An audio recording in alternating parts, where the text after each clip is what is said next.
Nous allons désormais parler d'évaluation. La qualité ne peut pas se faire sans évaluation, c'est ce que nous allons voir tout de suite. La qualité et l'évaluation sont liées. C'est notamment le cas dans cette théorie qui est la route Deming, la théorie de base de l'assurance qualité. Donc un petit rappel, la route Deming, elle est caractérisée par le système Plan, Do, Check, Act. Dans les pratiques au quotidien, on fonctionne avec cette route. Prenons l'exemple d'un voyage que vous voulez faire.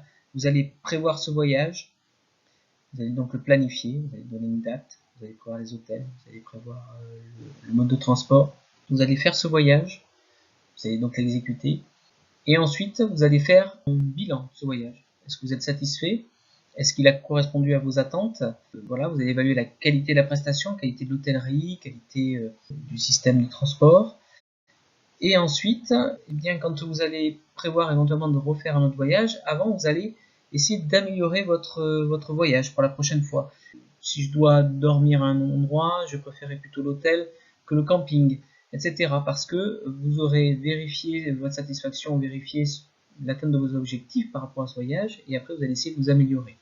Et ainsi, vous allez prévoir un autre voyage, où cette fois-ci, au lieu d'aller à l'hôtel, vous allez au camping, au lieu de prendre l'avion, vous allez prendre le train, vous allez le faire, et etc., etc. Et ça se trouve, vous allez encore revérifier que vous n'avez pas encore complètement atteint vos objectifs, vous allez essayer encore d'améliorer les choses, etc. Donc ça, c'est un exemple concret de la vie de tous les jours, mais c'est comme ça qu'on explique la route Deming. Et dans la route Deming, il y a une étape indispensable, c'est vérifier, c'est-à-dire vérifier que vous avez bien fait les choses.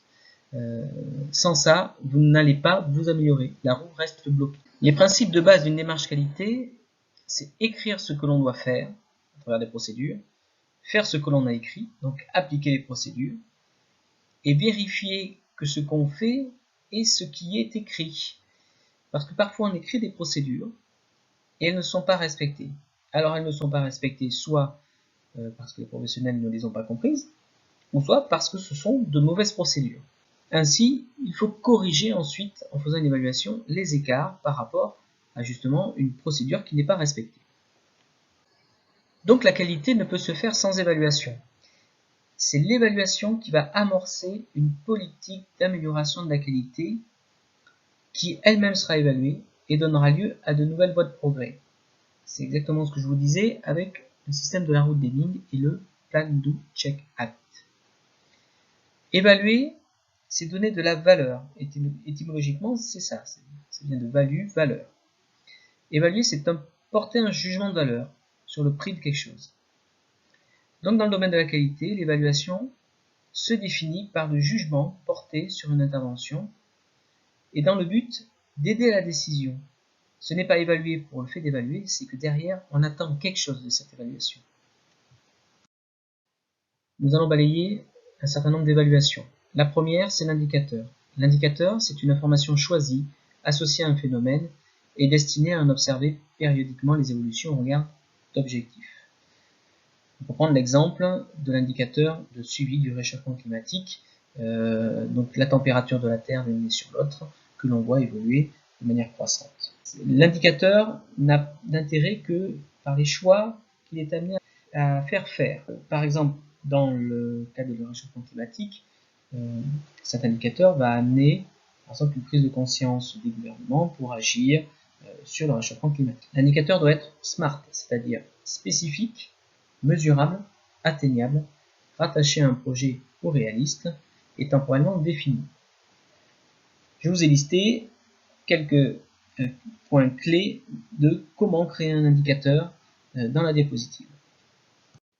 Un exemple d'indicateur dans les domaines dans lesquels vous travaillez, les NRD, les niveaux de référence diagnostique. Ils constituent un outil pour l'optimisation des doses délivrées aux patients au cours des actes à visée diagnostique. Ils sont établis pour des examens standardisés et des patients types et pour des actes courants pour lesquels il ne devrait pas être dépassé une certaine dose sans justification. Les NRD sont des indicateurs dosimétriques de la qualité des pratiques destinés à identifier les situations nécessitant une action corrective. Si vous, dans vos pratiques, vous êtes amené à dépasser les doses qui sont prévues en NRD, c'est qu'il y a un souci, qu'il y a un problème dans vos pratiques et donc il va falloir les corriger. Autre indicateur, la conformité des demandes d'examen d'imagerie. Donc c'est un indicateur qui va exprimer le taux de dossier conforme par rapport à des critères précis et spécifiques comme la présence sur le bon d'examen de la date de la demande, du service demandeur, du nom du médecin prescripteur, de l'identité du patient, de la date de naissance du patient et certains éléments cliniques comme la région anatomique, le motif de l'examen et la finalité de l'examen. L'indicateur là a pour but de pointer du doigt le nombre de bons non conformes, ce qui n'est quand même pas rare en imagerie, et ensuite de pouvoir montrer de manière objective au prescripteur qu'il y a un souci et qu'il n'est absolument pas possible de travailler dans un service d'imagerie si on n'a pas un minimum d'éléments à la fois pour assurer la sécurité du patient, son identité de vigilance, et pouvoir réaliser le bon examen pour le bon motif. Les indicateurs sont donc faits pour ça, c'est pour amener à prendre des décisions, à procéder à des actions correctives, à sensibiliser les professionnels pour améliorer les pratiques. Un point sur le tableau de bord. C'est une visualisation synthétique d'un ensemble d'indicateurs.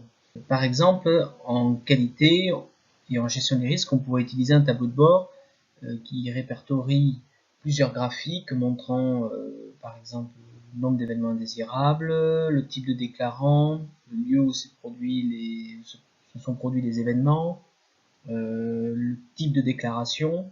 Tout ça nous permettrait d'avoir une vision globale de la qualité et de la gestion des risques dans un service, dans un établissement ou dans une entreprise. Autre type d'évaluation, l'inspection. L'inspection est caractérisée comme cela. Des organismes d'inspection vont procéder à l'examen des matériels, des produits, des installations, des procédures, pour en déterminer la conformité par rapport aux exigences, à la loi, aux bonnes pratiques. Ce contrôle constitue une étape essentielle pour garantir la sécurité des patients, des professionnels également. Si nous n'avions pas d'inspection ASN, ARS, il y a aussi la Chambre régionale des comptes, le niveau de qualité ne serait pas aussi fort que ce qui peut être aujourd'hui dans les établissements de santé. Pourquoi? Comme de tout, c'est la peur du gendarme. Si vous êtes conducteur, que vous avez vos limitations de vitesse, que vous les connaissez, vous avez passé votre permis de conduire, mais que vous n'avez jamais aucun gendarme sur la route, vous n'allez jamais les respecter. C'est exactement la même chose avec l'ASN, l'ARS et les autres organismes qui peuvent vous inspecter. Donc l'inspection est un point clé pour la qualité et la sécurité des soins. Un autre type d'évaluation, l'audit. Donc l'audit, c'est une méthode de diagnostic des dysfonctionnements et des risques appliqués à un domaine donné, sur une stratégie d'établissement, sur du marketing, sur du financier, au niveau comptable, au niveau social, au niveau qualité, d'une entreprise, d'un établissement, d'un service, et qui va conclure à des recommandations ou préconisations. Donc on est à deux étapes en fait de la route des lignes, le check et l'acte, c'est-à-dire le réajustement. L'audit va jusqu'au réajustement. Cet audit il peut être interne ou externe et il présente un caractère ponctuel. On ne peut pas être sans arrêt en audit. La démarche d'audit demande à être formée. C'est un véritable outil d'amélioration des pratiques dans les services. Concernant l'évaluation, que retenir? Tout d'abord qu'il n'existe pas de qualité sans évaluation. On l'a bien vu dans le système de la route des Ming. S'il n'y a pas d'évaluation, il n'y a pas d'amélioration continue de la qualité. Dans le secteur de l'imagerie médicale, nous sommes très souvent évalués, et nous le serons de plus en plus, par des indicateurs, par des inspections, par des audits, etc. etc. C'est une démarche normale, naturelle. Il ne faut pas la voir comme du flicage ou un manque de confiance, mais toute démarche qualité, et je le répète encore, ne peut se faire sans évaluation. Je vous remercie de votre attention.